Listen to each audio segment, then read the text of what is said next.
بسم اللہ الرحمن الرحیم۔ صہیب بن سنان رومی رضی اللہ عنہ سے روایت ہے کہ رسول اللہ صلی اللہ علیہ وسلم نے فرمایا، تم میں سے پہلے ایک بادشاہ تھا جس کے پاس ایک جادوگر تھا۔ جب وہ جادوگر بوڑھا ہو گیا تو اس نے بادشاہ سے کہا کہ اب میں بوڑھا ہو گیا ہوں تو آپ میرے ساتھ ایک لڑکے کو بھیج دیں تاکہ میں اسے جادو سکھا سکوں۔ تو بادشاہ نے ایک لڑکا جادو سیکھنے کے لیے جادوگر کے پاس بھیج دیا۔ جب وہ لڑکا چلا تو اس کے راستے میں ایک راہب تھا۔ وہ لڑکا اس راہب کے پاس بیٹھا اور اس کی باتیں سننے لگا جو کہ اسے پسند آئیں۔ پھر جب بھی وہ جادوگر کے پاس آتا اور راہب کے پاس سے گزرتا تو اس کے پاس بیٹھتا اور اس کی باتیں سنتا۔ اور جب وہ لڑکا جادوگر کے پاس آتا تو وہ جادوگر اس لڑکے کو دیر سے آنے کی وجہ سے مارتا۔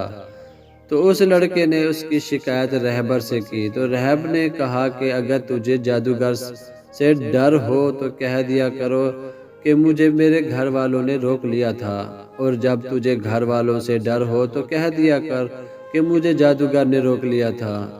اس دوران ایک بہت بڑے درندے نے لوگوں کا راستہ روک لیا۔ جب لڑکا اس طرف آیا تو اس نے کہا، میں آج جاننا چاہتا ہوں کہ جادوگر افضل ہے یا راہب افضل ہے۔ اس نے ایک پتھر لیا اور کہا، الہی، اگر راہب کا طریقہ تجھے جادوگر کے طریقے سے زیادہ پسند ہو تو اس جانور کو قتل کر تاکہ لوگ گزر جائیں۔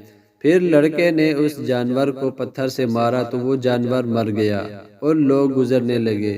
پھر وہ لڑکا راہب کے پاس آیا، اس سے یہ حال کہا تو وہ بولا کہ بیٹا، تو مجھ سے بڑھ گیا ہے، یقیناً تیرا رتبہ یہاں تک پہنچا جو میں دیکھتا ہوں، اور تو ان قریب آزمایا جائے گا۔ پھر اگر تو آزمایا جائے تو میرا نام نہ بتلانا۔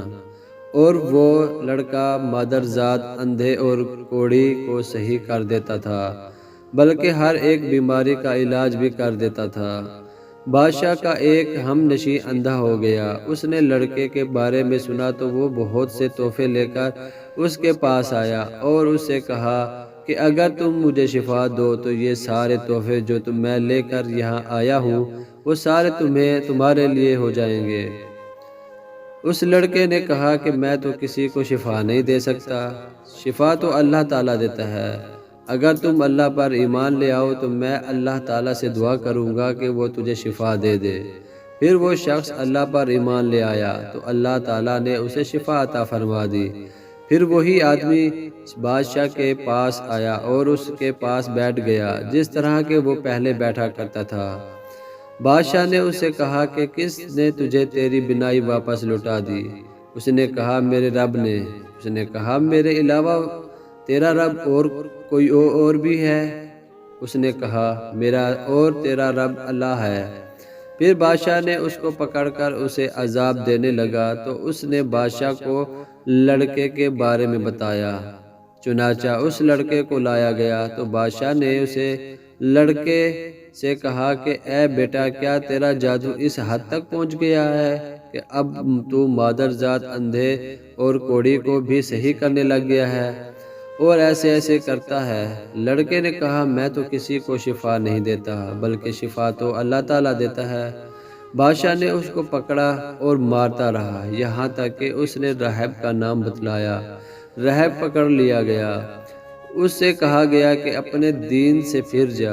اس کے نہ ماننے پر بادشاہ نے آرا منگوا کر اس کے سر کی مانگ پر رکھوایا اور اسے چیر کر 2 ٹکڑے کروا دیا۔ پھر بادشاہ کے ہم نشین کو لایا گیا اور اس سے بھی کہا گیا کہ تو اپنے مذہب سے پھر جا۔ اس نے بھی انکار کر دیا۔ بادشاہ نے آرا منگوا کر اس کے بھی سر کے مانگ پر رکھوایا اور اسے چروا کر 2 ٹکڑے کر دیا۔ پھر اس لڑکے کو بلوایا گیا، وہ آیا تو اس سے بھی یہی کہا گیا کہ اپنے مذہب سے پھر جا۔ اس نے بھی انکار کر دیا تو بادشاہ نے اس لڑکے کو اپنے کچھ ساتھیوں کے حوالے کر کے کہا، اسے فلاں پہاڑ پر لے جاؤ اور اسے اس پہاڑی کی چوٹی پر چڑھاؤ۔ اگر یہ اپنے مذہب سے پھر جائے تو اسے چھوڑ دینا، اور اگر انکار کر دے تو اسے پہاڑ کی چوٹی سے نیچے پھینک دینا۔ چنانچہ بادشاہ کے ساتھی اس لڑکے کو پہاڑ کی چوٹی پر لے گئے۔ تو اس لڑکے نے کہا اے اللہ تو مجھے اس سے کافی ہے، جس طرح تو چاہے مجھے ان سے بچا لے۔ اس پہاڑ پر فوراً ایک زلزلہ آیا جس سے بادشاہ کے وہ سارے ساتھی گر گئے اور وہ لڑکا چلتے ہوئے بادشاہ کی طرف آ گیا۔ بادشاہ نے اس لڑکے سے پوچھا کہ تیرے ساتھیوں کا کیا ہوا؟ لڑکے نے کہا اللہ پاک نے مجھے ان سے بچا لیا ہے۔ پھر بادشاہ نے اس کو اپنے چند ساتھیوں کے حوالے کیا اور کہا کہ اس کو ایک چھوٹی کشتی میں دریا کے اندر لے جاؤ، اگر یہ اپنے دین سے پھر جائے تو خیر، ورنہ اس کو دریا میں دھکیل دینا۔ وہ لوگ اس کو لے گئے۔ لڑکے نے کہا کہ اے اللہ تو جس طرح چاہے مجھے ان سے بچا لے۔ پھر وہ کشتی بادشاہ کے ان ساتھیوں سمیت الٹ گئی اور وہ سارے کے سارے غرق ہو گئے، اور وہ لڑکا چلتے ہوئے بادشاہ کی طرف آ گیا۔ بادشاہ نے اس لڑکے سے کہا تیرے ساتھیوں کا کیا ہوا؟ اس نے کہا اللہ تعالیٰ نے مجھے ان سے بچا لیا ہے۔ پھر لڑکے نے بادشاہ سے کہا کہ تو مجھے اس وقت تک نہ مار سکے گا جب تک کہ جو طریقہ میں بتلاؤں وہ نہ کرے۔ بادشاہ نے کہا کہ وہ کیا ہے؟ اس لڑکے نے کہا کہ سارے لوگوں کو ایک میدان میں اکٹھا کرو اور مجھے سولی کے تختے پر لٹکاؤ، پھر میرے ترکش سے ایک تیر کو پکڑو، پھر اس تیر کو کمان کے وسط میں رکھو اور پھر کہو اس اللہ کے نام سے جو اس لڑکے کا رب ہے، پھر مجھے تیر مارو، اگر تم اس طرح کرو تو مجھے قتل کر سکتے ہو۔ پھر بادشاہ نے لوگوں کو ایک میدان میں اکٹھا کیا اور اس لڑکے کو سولی کے تختے پر لٹکا دیا، پھر اس کے ترکش میں سے ایک تیر لیا، پھر اس تیر کو کمان کے بیچ میں رکھ کر اس اللہ کے نام سے جو اس لڑکے کا رب ہے، پھر وہ تیر اس لڑکے کو مارا تو وہ تیر اس لڑکے کی کن پٹی میں جا گھسا، تو لڑکے نے اپنے ہاتھ تیر لگانے والی جگہ پر رکھا اور مر گیا۔ تو سب لوگوں نے کہا ہم اس لڑکے کے رب پر ایمان لائے، ہم اس لڑکے کے رب پر ایمان لائے، ہم اس لڑکے کے رب پر ایمان لائے۔ بادشاہ آیا اور اسے کہا گیا کہ جس سے تو ڈرتا تھا وہی ہوا، یعنی لوگ ایمان لے آئے۔ بادشاہ نے گلیوں کے دہانوں پر خندق کھودنے کا حکم دیا، پھر خندق کھودی گئی اور ان خندقوں میں آگ جلا دی گئی۔ بادشاہ نے کہا کہ جو شخص اس لڑکے کے دین سے نہ پھرے اسے ان خندقوں میں دھکیل دو، یا اس سے کہا جائے کہ ان خندقوں میں داخل ہو۔ لوگوں نے ایسا ہی کیا، یہاں تک کہ ایک عورت آئی جس کے ساتھ ایک بچہ بھی تھا۔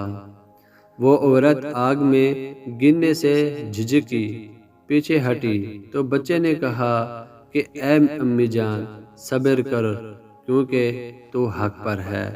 دوستو، اگر یہ میری ویڈیو آپ کو اچھی لگی ہو تو ویڈیو کو لائک کیجئے، چینل کو سبسکرائب کیجئے، بیل نوٹیفیکیشن کو آن کیجئے تاکہ ہماری ہر نئی آنے والی اچھے سے اچھی ویڈیو آپ سب دوستوں تک سب سے پہلے پہنچے۔